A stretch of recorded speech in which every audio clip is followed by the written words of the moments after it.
invite à venir me voir si c'est quelque chose qui vous intéresse. Donc, avec tout ça, ayant dit tout ça, maintenant, on va se tourner dans la parole de Dieu. Et j'aimerais vous inviter à tourner avec moi dans l'Évangile de Luc. L'Évangile de Luc. Et pour ceux qui sont peut-être nouveaux avec nous ce matin, ça fait déjà presque 2 ans qu'on a commencé une étude de l'Évangile de Luc et on est rendu maintenant au chapitre 22. Et ce matin, on va lire ensemble les versets 1 à 23 dans Luc, chapitre 22. Donc, si vous avez vos Bibles, vous pouvez les ouvrir avec moi, sinon le passage va être affiché à l'écran. On va écouter ensemble la parole de Dieu. La fête des pains sans levain, appelée la Pâque, approchait. Les principaux sacrificateurs et les scribes cherchaient les moyens de faire mourir Jésus, car ils craignaient le peuple. Or, Satan entra dans Judas, surnommé Iscario, qui était du nombre des 12. Et Judas alla s'entendre avec les principaux sacrificateurs et les chefs des gardes sur la manière de leur livrer. Ils furent dans la joie et ils convinrent de lui donner de l'argent. Après s'être engagés, ils cherchaient une occasion favorable pour leur livrer Jésus à l'insu de la foule. Le jour des pains sans levain où l'on devait immoler la Pâque arriva. Et Jésus envoya Pierre et Jean en disant, « Allez nous préparer la Pâque, afin que nous la mangions. » Ils lui dirent, « Où veux-tu que nous la préparions? » Il leur répondit, « Voici, quand vous serez entrés dans la ville, vous rencontrerez un homme portant une cruche d'eau. Suivez-le dans la maison où il entrera, et vous direz au maître de la maison, « Le maître te dit, où est le lieu où je mangerai la Pâque avec mes disciples? » Et il vous montrera une grande chambre haute, meublée. C'est là que vous préparerez la Pâque. Ils partirent et trouvèrent les choses comme il le leur avait dit, et ils préparèrent la Pâque. L'heure étant venue, il se mit à table et les apôtres avec lui. Il leur dit, « J'ai désiré vivement manger cette Pâque avec vous avant de souffrir. Car je vous le dis, je ne la mangerai plus jusqu'à ce qu'elle soit accomplie dans le royaume de Dieu. » Et ayant pris une coupe et rendu grâce, il dit, « Prenez cette coupe et distribuez-la entre vous. Car je vous le dis, je ne boirai plus désormais du fruit de la vigne jusqu'à ce que le royaume de Dieu soit venu. » Ensuite, il prit du pain et après avoir rendu grâce, il le rompit et le leur donna en disant, « Ceci est mon corps qui est donné pour vous. Faites ceci en mémoire de moi. » Il prit de même la coupe après le souper et la leur donna en disant, « Cette coupe est la nouvelle alliance en mon sang qui est répandue pour vous. Cependant, voici la main de celui qui me livre est avec moi à cette table. Le Fils de l'homme s'en va selon ce qui est déterminé, mais malheur à l'homme par qui il est livré. » Et ils commencèrent à se demander les uns aux autres qui était celui d'entre eux qui ferait cela. C'était la parole de Dieu. On va se courber dans un mot de prière. Mais Seigneur notre Dieu, c'est en ton nom qu'on est réunis ce matin. C'est en ton nom, Seigneur Jésus, que nous sommes réunis. Ce matin, Seigneur, ce que nous faisons ensemble, les chants, les prières, l'enseignement de ta parole, c'est pas à cause de nous, Seigneur, mais à cause de toi. C'est en ayant les regards tournés vers toi que l'on vient devant toi ce matin. Nous sommes réunis en ton nom et on veut proclamer ce nom merveilleux. Seigneur, merci pour ta parole qui nous enseigne. Merci parce que cette parole est vivante. Elle convainc les cœurs encore aujourd'hui par ton esprit. Elle transforme encore aujourd'hui. Et c'est avec cette attente envers toi, Seigneur, une attente que tu viennes parler à nos cœurs, que tu viennes transformer nos vies, que nous venons devant toi et que nous te prions, Seigneur, parle-nous ce matin. Ma prière, Seigneur, c'est que tu puisses parler à travers moi. C'est ça que tu as choisi comme moyen ce matin. Mais que ce ne soit pas moi qui apporte, qui soit mis de l'avant, Seigneur, mais que toi seul sois mis de l'avant, que tous les projecteurs soient sur toi, Seigneur Jésus. Parce que tu es notre Sauveur, notre Seigneur merveilleux, qui est digne de recevoir toute la gloire et l'honneur. Parle-nous par ta parole, Seigneur, et transforme-nous, que ton Église unis ensemble ce matin, soient à l'écoute de ta parole, que nous soyons ensemble à l'écoute afin de pouvoir t'obéir. Et c'est dans le nom, dans ton précieux nom, Seigneur Jésus, que je te prie. Amen. Amen. L'être humain, et puis la plupart d'entre nous, aiment les histoires. Hein? On aime ça, entendre des histoires, des gens qui nous racontent des choses qui se sont passées dans leur vie. Et puis, des fois, on a des bons raconteurs, des gens qui sont capables de raconter des bonnes histoires, de mettre les punchs aux bonnes places pour nous tenir en haleine, pour nous tenir attentifs. Ce qui fait quand même une bonne histoire, c'est lorsqu'il y a une bonne intrigue qui est développée. Lorsqu'on lit soit un roman, qu'on regarde un film ou qu'on regarde une série télévisée, ce qui nous accroche, c'est l'intrigue. Qu'est-ce qui va se passer avec tel ou tel personnage? Au Québec, on a eu, pendant les 6 dernières années, les 6 dernières saisons, à Radio-Canada, une série qui s'appelait District 31. Hein? Plusieurs ont suivi cette série-là. Nous, on l'a suivi. Il y avait des bonnes intrigues dans District 31. On aimait ça, puis ça termine, on dirait qu'ils font exprès. Hein? Ils terminent l'émission sur une intrigue pour que demain tu reviennes, puis tu réécoutes l'émission. Puis maintenant, c'est rendu que c'est tout disponible en ligne, puis il y en a qui font écoutent ça, là, des heures et des heures, ils passent à travers des saisons dans le temps de le dire, parce que on aime ça les histoires, on aime ça entendre des histoires. Et dans chaque histoire, l'auteur cherche à aborder un thème particulier et il va mettre de l'avant une intrigue qui va arriver à un point culminant, à un apogée et qui, à un certain moment donné, va avoir un dénouement. Et c'est ce qui nous tient en haleine. Le point culminant d'une histoire nous aide à saisir, à comprendre qu'est-ce que l'auteur a voulu communiquer, qu'est-ce que l'auteur a voulu dire. Et le dénouement nous amène aussi à l'élément central de cette histoire-là. Qu'est-ce qu'on doit apprendre? C'est quoi la morale de cette histoire-là? L'histoire de l'humanité, qui est révélée dans les Écritures, nous révèle l'histoire du plan rédempteur de Dieu. Et dans la révélation du plan rédempteur de Dieu, dans l'histoire de l'humanité, il y a aussi un point culminant qui nous aide à comprendre le point central des Écritures. Au centre de toute la Bible. Parce qu'il y a plein d'histoires dans la Bible. On peut commencer dans la Genèse, puis parcourir l'Ancien Testament, puis un paquet d'histoires. Puis on sait où c'est que ça mène tout ça? Ça mène à un point central. Et toute la Bible, il y a un message central. Et ce message concerne Jésus-Christ et la raison de sa venue sur la terre. C'est le message le plus important pour nous aujourd'hui.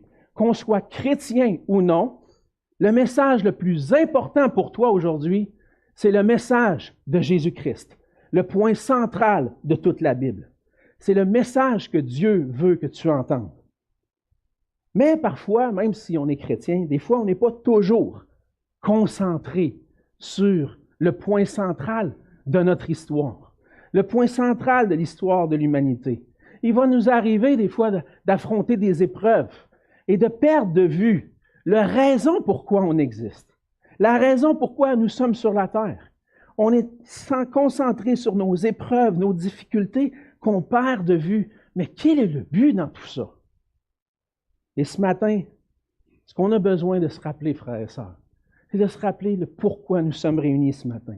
Pourquoi on vit chaque jour. Pourquoi le Seigneur nous donne un souffle de vie. Et c'est ce qu'on va voir ce matin. Dans le récit de la vie de Jésus, dans l'Évangile de Luc, j'ai parlé de toute la Bible, mais là on arrive à l'Évangile de Luc. On arrive au point culminant de l'histoire. Et ce point culminant nous aide à comprendre le plan de Dieu pour nous. Depuis 2 ans, on a traversé l'Évangile de Luc. Et puis depuis le début du récit, on voit qu'à travers le début du ministère de Jésus, à travers sa route vers Jérusalem, Jésus va être confronté constamment avec les autorités juives qui vont remettre en question qui il est réellement. Et cette histoire-là qui se déroule en arrière-plan alors que Jésus fait des miracles, que Jésus enseigne ses disciples, qui guérit des malades, il y a toujours en arrière-plan cette confrontation avec les autorités juives et avec le peuple d'Israël, est-ce qu'ils vont finalement reconnaître qui il est réellement? Et on arrive à la fin de l'Évangile de Luc.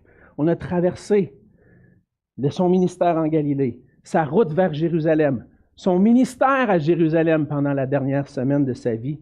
Et là, on arrive au point culminant. Jésus va être livré. Mais avant que Jésus soit livré, Jésus va prendre le temps avec ses disciples de s'asseoir avec eux, de prendre un temps autour d'un repas qu'il a désiré tellement célébrer avec eux pour leur dire, voici la signification de ce qui va se passer.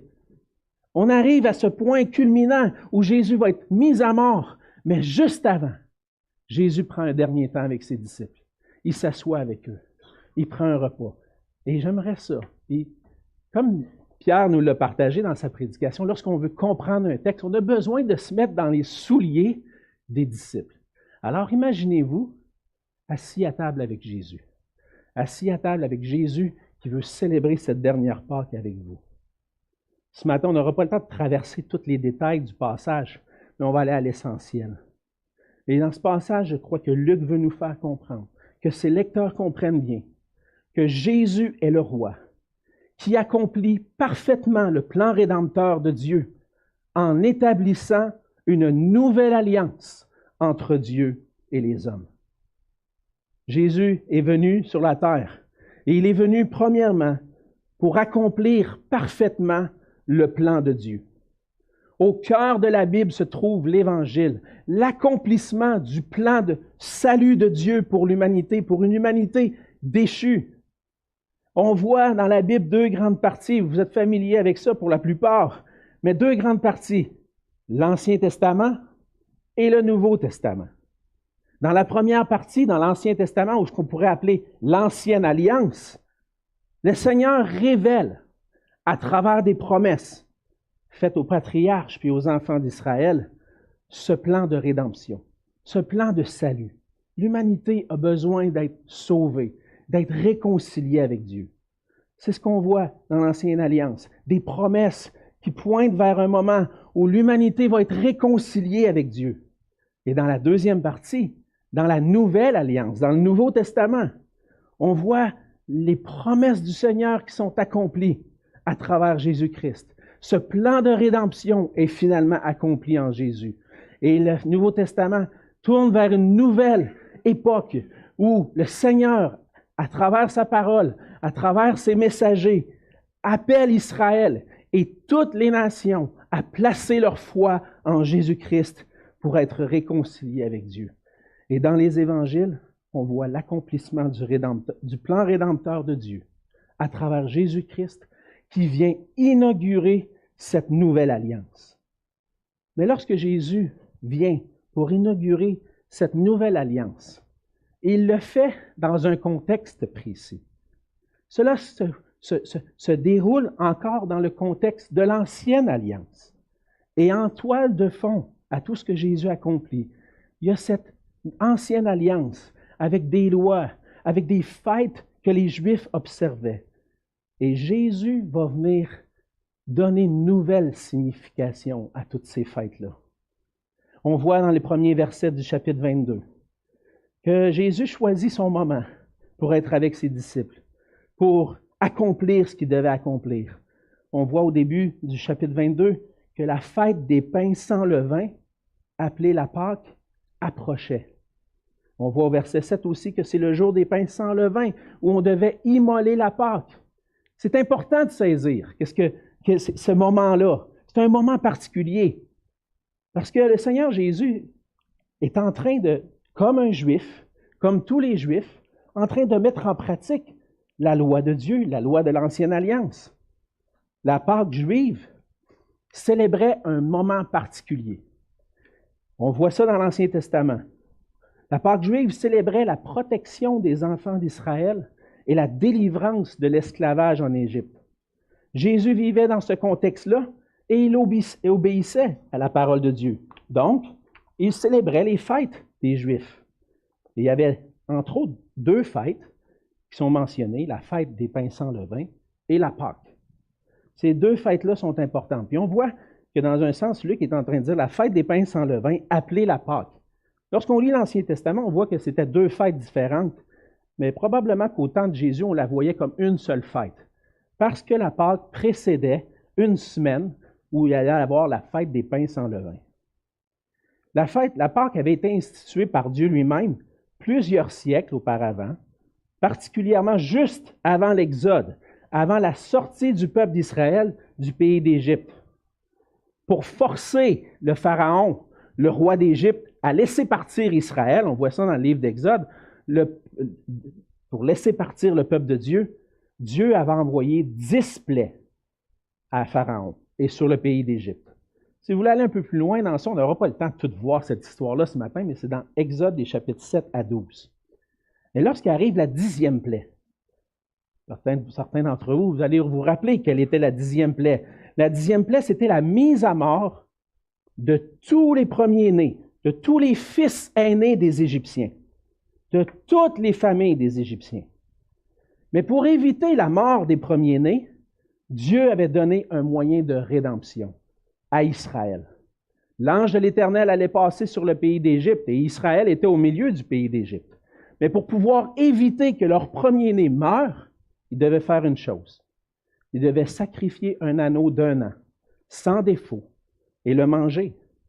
Ils devaient étendre les sang sur les cadres, les linteaux des portes, de sorte que lorsque l'ange de l'Éternel allait passer par-dessus les maisons en Égypte, il allait voir qu'un agneau avait été sacrifié.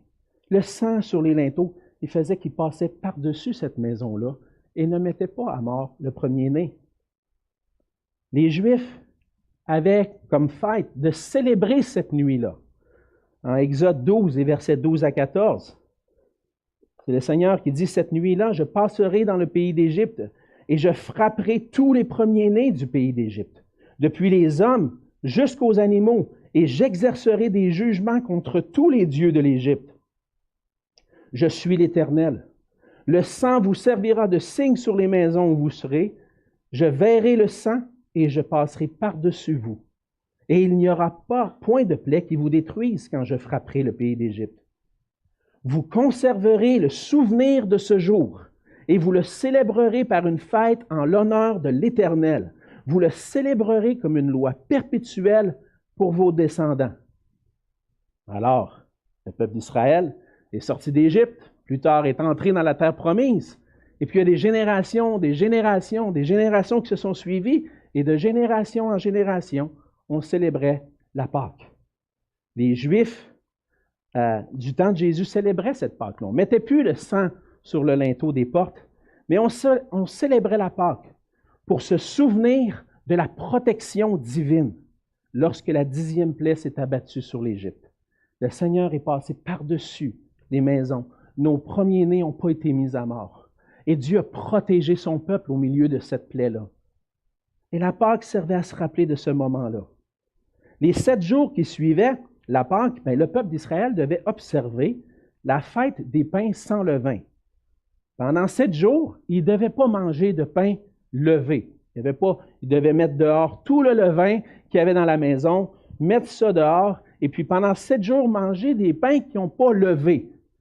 Et c'était quoi la signification de ça? C'était que la nuit qui a suivi, après la nuit qui a suivi la mort des fils premiers-nés, Israël était parti rapidement. Et puis, il n'avait pas eu le temps de faire lever leur pain pour la journée. Il avait fallu qu'ils ramassent les pâtes pas encore levées, puis ils partent vers le désert, et puis ils ont mangé le pain qui n'était pas levé. Alors, la fête des pains sans levain rappelait le jour où ils sont sortis du pays d'Égypte, où Dieu les a délivrés.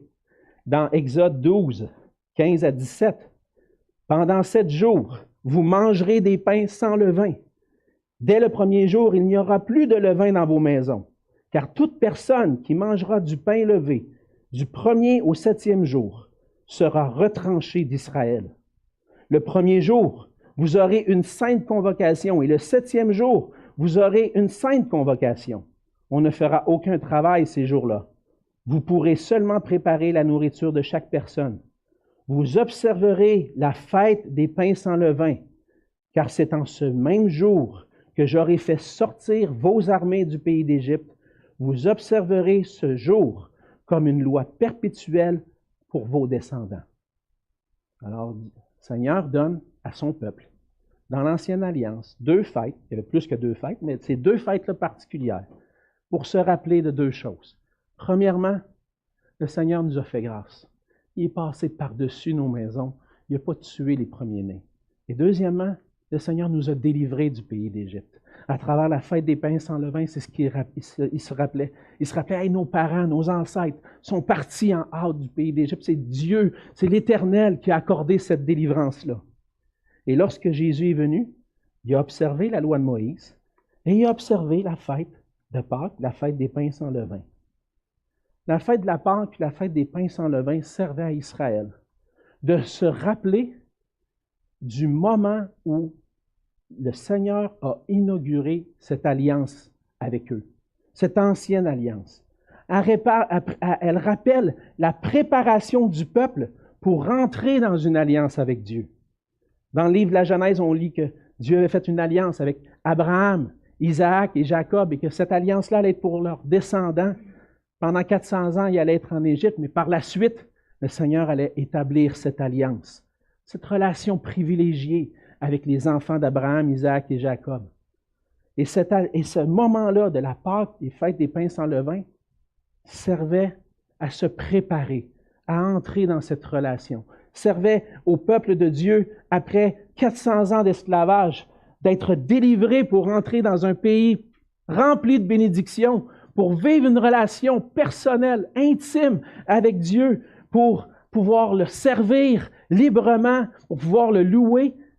Ça marque ce moment où le peuple se prépare à entrer dans l'alliance avec Dieu. La délivrance d'Israël et sa sortie du pays d'Égypte, ça marquait le point de départ de cette alliance. C'était la rédemption du peuple qui rendait possible la bénédiction, de vivre dans un pays d'abondance et de repos. Et sans cette rédemption-là, sans le fait que Dieu accorde sa grâce à Israël, les promesses n'auraient pas pu s'accomplir. Il n'aurait pas été délivré. Il aurait été encore en esclavage. Il n'y aurait pas eu de bénédiction. Ça prenait cette délivrance de la part de Dieu. Et lorsque Jésus et les Juifs, de son temps, célébraient la Pâque, ils célébraient cette alliance, cette relation privilégiée qu'ils avaient avec Dieu, de vivre en relation avec Dieu. Les Écritures nous révèlent par contre que cette alliance-là, cette belle alliance qu'il y avait entre Dieu et Israël, ce n'était pas une alliance qui était parfaite. Il y avait des choses qui n'étaient pas complètement parfaites dans tout ça. L'ancienne alliance n'était pas parfaite parce qu'elle servait premièrement à révéler la nécessité d'une nouvelle alliance, d'une alliance meilleure, mais l'auteur de l'Épître aux Hébreux mentionne certains éléments qui faisaient que l'ancienne alliance n'était pas parfaite. On avait besoin d'une nouvelle. Entre autres, les sacrifices des animaux, c'était un faible substitut pour le péché. On sacrifiait des animaux comme victimes à cause du péché. Puis le sang des animaux couvrait le péché du peuple, qui lui permettait de vivre en relation avec Dieu, mais c'était loin d'être parfait. Le sang des animaux n'enlevait pas le péché, il faisait seulement le couvrir. Mais pour pouvoir avoir une alliance parfaite, une alliance encore meilleure, c'était nécessaire d'avoir un sacrifice parfait. Ce n'était pas un animal qui allait accomplir le sacrifice parfait. Ça n'allait pas être un homme ordinaire non plus qui allait accomplir le sacrifice parfait. Pour pouvoir entrer dans une alliance parfaite avec Dieu, ça prenait un homme parfait.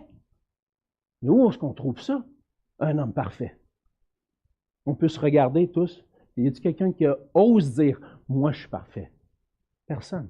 Et on sait très bien que personne autour de nous, puis une personne qui a vécu sur la terre, à part un seul, a été parfait, parce qu'on est taché par le péché. Et ça prenait un homme parfait. Cet homme-là, c'est le Messie, le Christ, le Fils de Dieu, le Fils de l'homme qui vient pour chercher et sauver ce qui est perdu. C'est lui que ça prenait. Ça prenait Dieu lui-même, dans la personne de Dieu le Fils qui vient pour s'incarner et vivre une vie parfaite, sans jamais pécher, sans jamais désobéir à la loi, pour être une victime parfaite sur la croix. C'est lui, Jésus-Christ, en tant que Messie, en tant que Christ, qui vient, à travers son sacrifice, inaugurer cette nouvelle alliance merveilleuse, parfaite. Et au travers du repas de la Pâque avec ses disciples, Jésus explique ce qu'il est venu inaugurer. Il est venu inaugurer cette nouvelle alliance. En venant sur la terre, Jésus est venu accomplir parfaitement le plan rédempteur de Dieu. Comment est-ce qu'il l'a fait? Il y a beaucoup de détails dans le passage. Vous me dites, Alexandre, tu ne suis pas bien le passage à matin. Non, je m'en vais vers un point important dans le passage. Mais on voit qu'à travers cette Pâque-là, il y a toujours en arrière-plan des Juifs, entre autres les principaux sacrificateurs, des scribes qui cherchent des moyens à faire mourir Jésus. Et puis ils vont s'entendre avec Judas, un des disciples, pour qu'il leur livre. La foule aimait Jésus. Et il va falloir s'y prendre d'une manière pour pas que la foule se revire contre nous. Fait que secrètement, Judas va conclure une entente avec eux, reçoit de l'argent pour ça, et puis choisit le bon moment pour livrer Jésus. Jésus, lui, il sait que tout ça, ça se passe. Il est au contrôle des événements. Puis il sait aussi qu'il va célébrer ce dernier repas avec ses disciples. Alors il envoie Pierre et Jean pour préparer la Pâque, pour préparer tout ce qui était nécessaire, tuer l'agneau, sacrifier un agneau, préparer tout ce qui était nécessaire pour se rappeler de la délivrance en Égypte, de ce que Dieu avait fait. Mais à travers ça, Jésus va utiliser ce moment-là pour dire, voici quelque chose de nouveau qui vient.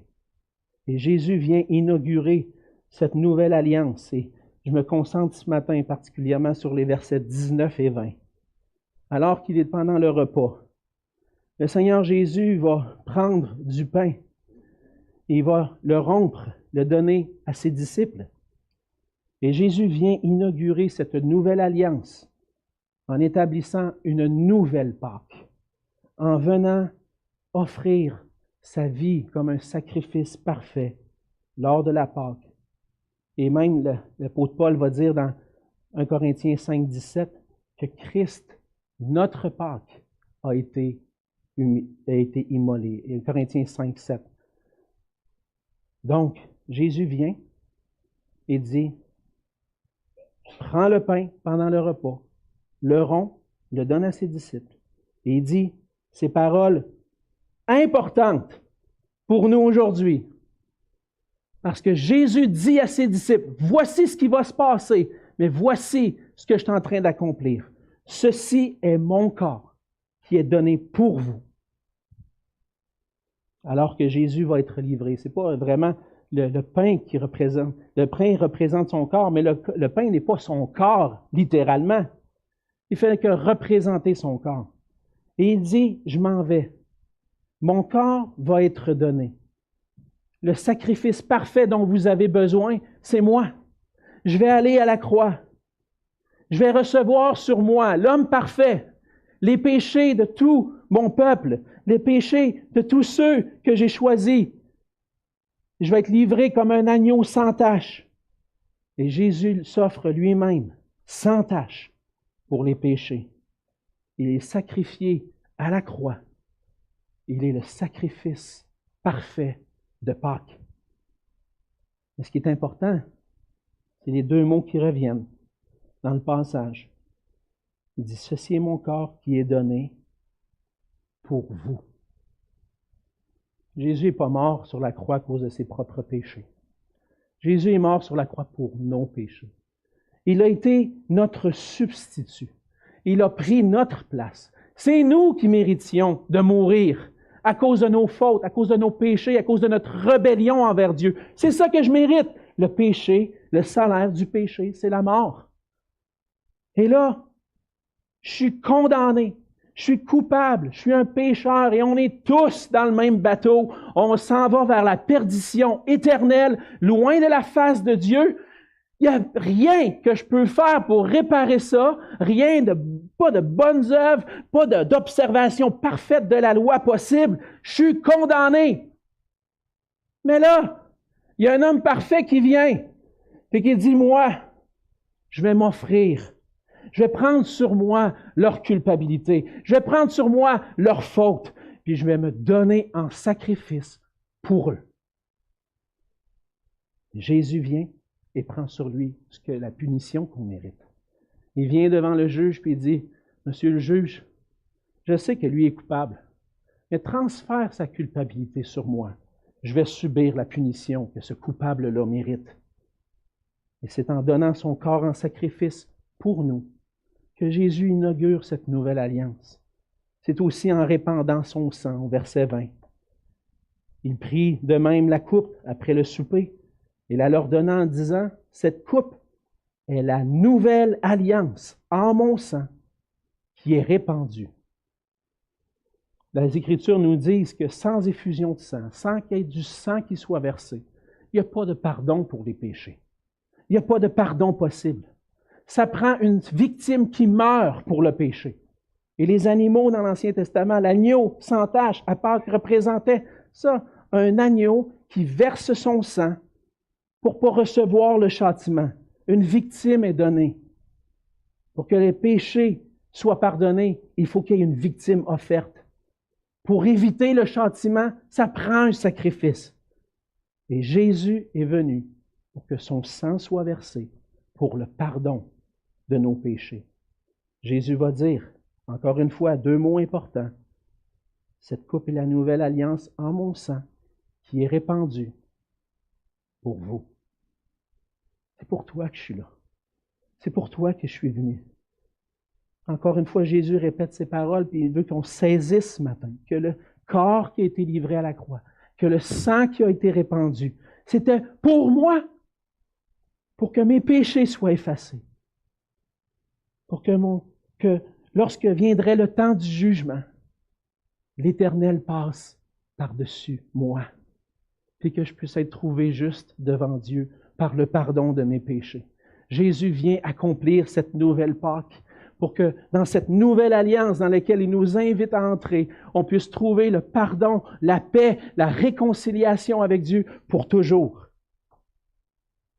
Et ce que Jésus fait aussi à travers ce repas-là, c'est qu'il nous appelle à célébrer cette nouvelle alliance avec lui.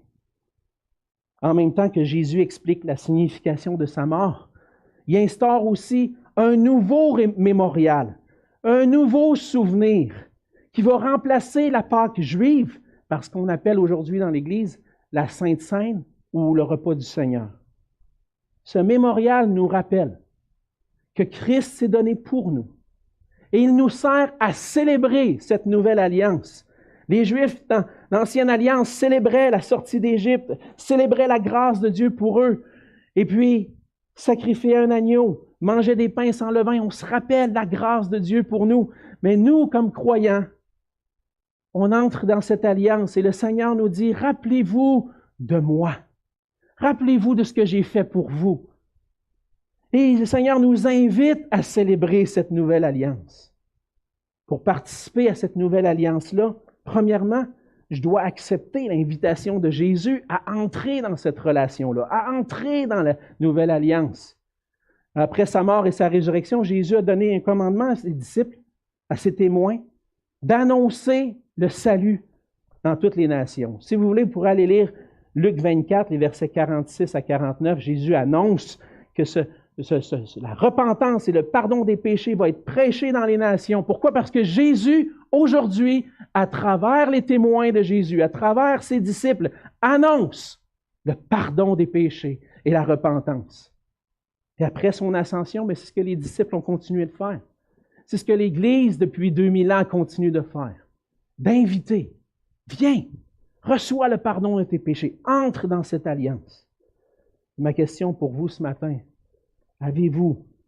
as-tu accepté l'invitation de Jésus à entrer dans cette alliance nouvelle? As-tu reconnu que Jésus est le Christ, celui qui s'est donné pour toi, celui qui s'est donné à la croix pour toi, pour tes péchés? Pour reconnaître que Jésus est le seul qui est mon moyen de salut, je dois reconnaître que sans lui, je ne peux rien faire. Lui seul est le Sauveur. Et je dois venir avec lui dans la foi, en acceptant, en plaçant ma confiance en lui, pour accepter entrer dans cette nouvelle alliance parfaite. Je dois recevoir Jésus-Christ comme le seul Sauveur et Seigneur de ma vie.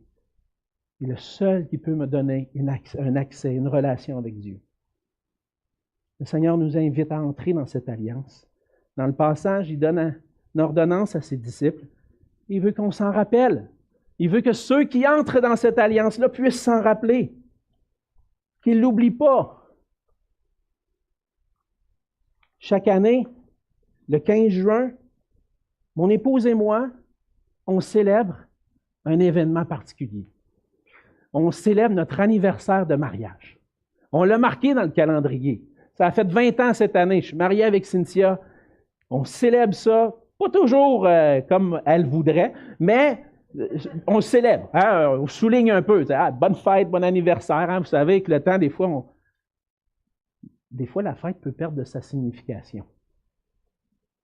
Puis comme chrétien, des fois, tu as grandi dans l'Église. Tu viens à l'Église. Bon, c'est dimanche matin, c'est beau. On met ça sur le cruise control, on s'en va à l'Église. Ah, c'est Michel qui dirige un matin. Ah ouais, cool, on va chanter des bons chants. Même quand c'est Denis puis Martin aussi, là. Mais on chante des chants. Ah, on entend la parole. Ah, c'est le repas du Seigneur. Ah, c'est bon, ça. Ah, on prend le repas du Seigneur. Mais est-ce que ça a perdu de sa signification pour toi, ce repas-là? Est-ce que chaque fois qu'on le fait ensemble, tu prends le temps de te rappeler ce que Jésus a fait pour toi? De célébrer cette alliance parfaite que tu as avec lui. C'est ça que Jésus veut. Il nous donne quelque chose pour pas qu'on l'oublie.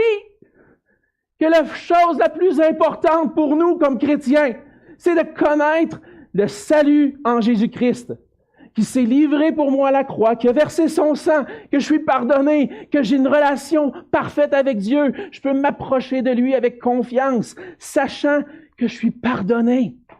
Hey, c'est quelque chose, ça, non? Est-ce qu'on célèbre ça? Oui, hein, oui, on veut célébrer ça. Et à travers le repas du Seigneur, c'est ce que le Seigneur nous demande de faire. Mais pour pouvoir célébrer avec un cœur entier, je dois continuellement travailler sur mon cœur pour être émerveillé par la grâce de Dieu pour moi. Je vous avoue que si des fois, il y a des années où notre anniversaire de mariage, on le souligne un petit peu, mais qu'on ne prend pas nécessairement le temps de le célébrer réellement, c'est parce que je n'ai pas pris assez de temps pour m'arrêter, pour dire, « Hey, le Seigneur m'a fait une grâce dans ma vie, il m'a donné une épouse parfaite pour moi. On s'aime, on a une famille. La parole de Dieu dit que celui qui trouve une femme trouve le bonheur. Amen! J'ai trouvé le bonheur. Puis si je prends le temps de m'arrêter, je vais vouloir le souligner le 15 juin. Si je prends le temps d'y penser puis de m'émerveiller devant cette grâce de Dieu, je vais vouloir le souligner. Mais si je ne prends pas le temps, ça va passer comme une autre journée dans le calendrier. Le repas du Seigneur, frères et sœurs, chaque fois qu'on célèbre l'Éternel, le Seigneur, ce qu'il a fait pour nous, on a besoin d'arriver avec des cœurs émerveillés devant sa grâce. Es-tu émerveillé par la grâce de Dieu? Ou est-ce qu'avec le temps, c'est devenu comme une habitude? Le Seigneur nous appelle à célébrer cette nouvelle alliance, en acceptant son invitation d'entrer, en célébrant le mémorial qu'il nous a laissé, puis en cherchant continuellement à être émerveillé par son œuvre pour nous. Je peux vous recommander un passage dans les Écritures. Je vous invite à le lire régulièrement. Les chapitres 1 à 3 de l'Épître aux Éphésiens. Si vous voulez voir quelqu'un émerveillé par l'Évangile, allez lire l'apôtre Paul. Dans les chapitres 1 à 3, il énumère toutes les bénédictions, la grâce, la grandeur de l'amour de Dieu pour nous. Puis il dit, ce que je veux que vous saisissiez, c'est combien cet amour-là est grand. Parce que lorsque vous allez le saisir, vous allez le célébrer, mais vous allez le transformer. Allez lire Éphésiens 1 à 3. Prenez le temps de vous émerveiller devant la grâce de Dieu. Et si avec le temps, le sacrifice de Christ, ce qu'il a fait pour vous, perd de son importance,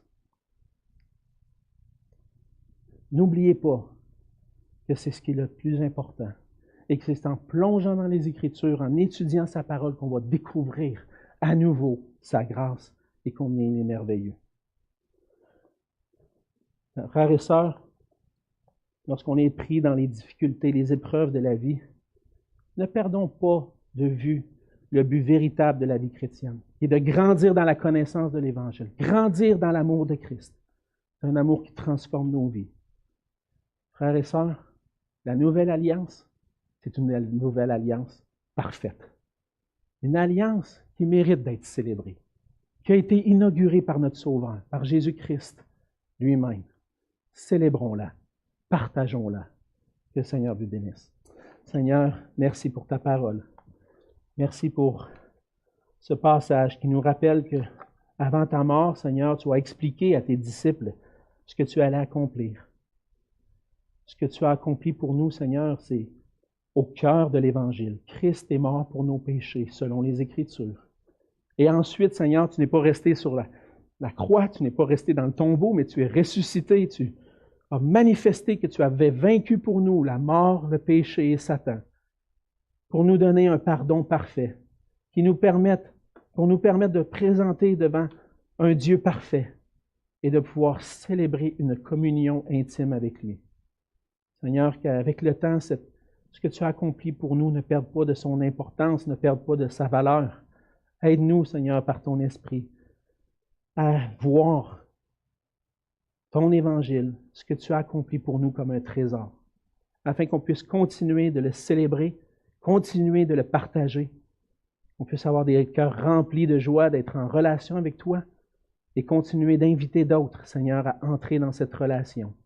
Seigneur, à travers notre vie, à travers notre témoignage, sauve des âmes, attire des gens à toi, amène-les à entrer dans cette alliance, nouvelle alliance parfaite avec toi. Transforme nos vies, Seigneur, et émerveille-nous par ton amour. C'est dans le nom de Jésus que je te prie. Amen.